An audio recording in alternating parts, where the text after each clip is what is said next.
Hi అన్న, అందరికీ నమస్కారం. నా పేరు యేసు. అనకాపల్లి జిల్లా నక్కపల్లి మండలం చిన్నదొడుగుల గ్రామానికి చెందినటువంటి దొంగల శ్రీని గారి పరిస్థితి చూస్తే చాలా అంటే చాలా హృదయ విదాకరమైన సంఘటన.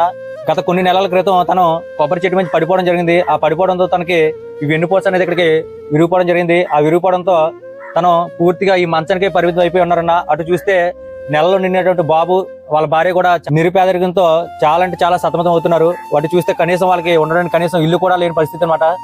గత కొన్ని నెలలుగా తను కనీసం హాస్పిటల్ కూడా వెళ్ళలేని పరిస్థితిలో కేవలం ఈ మంచానికి ఇలా పరిమితం అయిపోయి ఉండడం జరిగింది. తన వెన్నుపోసకి ఒక ఆపరేషన్ అయితే చేయాలన్నా దానికి సుమారు 4 నుంచి 5 లక్షల వరకు ఖర్చు అవుతుందని తెలియజేయడం జరిగింది. వీళ్ళ పరిస్థితి చూస్తే కనీసం ఉండడానికి కూడా ఇల్లు లేనటువంటి నిరుపేదలన్నా వాళ్ళ స్తోమతకు మించి వచ్చినటువంటి కష్టానికి వాళ్ళ జీవితాలు ఇద్దరు కూడా కుదిలైపోవడం జరిగింది. అందరికీ నమస్కారం అన్న. నా భర్త కొబ్బరి చెట్టు నుంచి పడిపోయాడు అన్న. పడిపోతే తనకి ఎన్నుపోసి ఇరిగిపోయింది. ఎన్నుపోసి ఇరిగిపోతే తను ఇప్పుడు నడవలేని పరిస్థితిలో ఉన్నాడన్న. తను అసలు ఏ పని కూడా చేసుకోలేని పరిస్థితిలో ఉన్నాడన్న. నాకంటూ ఎవరు లేరన్నా.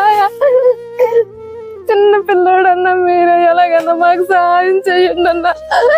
నా భర్త నడిచేలా మీరే చేయండి అన్న.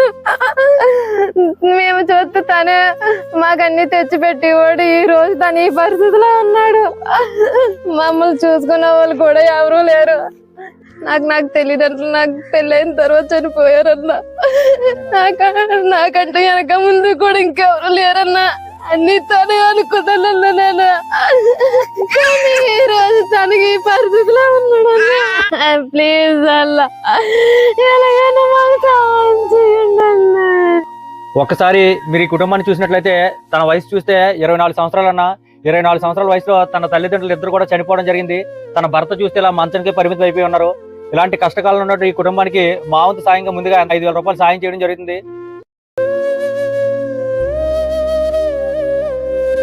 వాళ్ళ పరిస్థితి చూశారు కదన్నా. తనకి ఇప్పుడు ఆపరేషన్ చేయాలంటే సుమారు 4 నుంచి 5 లక్షల వరకు ఖర్చు అవుతుంది. వాళ్ళ పరిస్థితి చూస్తే కనీసం హాస్పిటల్ మెట్లు కూడా ఎక్కలేని స్థితిలో ఇలా మంచానికే కొన్ని రోజులుగా పరిమితమై ఉండిపోవడం జరిగింది. ఈ డిస్ప్లే మీద వాళ్ళ యొక్క phone pay number, account number 2 కూడా పెట్టడం జరిగిందన్న. ప్లీజ్ అన్న, ఈ పసిబాబుని చూడండి. ఈ పసిబాబుని చూసినా సరే ప్రతి ఒక్కరు కూడా దయచేసి మీకు తోచిన సహాయం చేయండి అన్న. మీరు ఒకవేళ హెల్ప్ చేయలేకపోయినా సరే కనీసం ఒక 10 మందికైనా షేర్ చేయండి అన్న. తద్వారా సరే ఈ బాబుకి వాళ్ళ నాన్నగారికి అయితే మంచి జరుగుతుందని మేము అనుకుంటున్నాం. ప్లీజ్ అన్న, శ్రీనారాయణ ఆదుకోవడంలో మాతో పాటు మీరు కూడా ఎంతో కొంత మీకు తోచిన సాయం చేయండి అన్న. మీరు సాయం చేయలేకపోయినా కనీసం ఒక 10 మందికైనా షేర్ చేయండి అన్న. రిక్వెస్ట్ అన్న, ప్లీజ్ అన్న.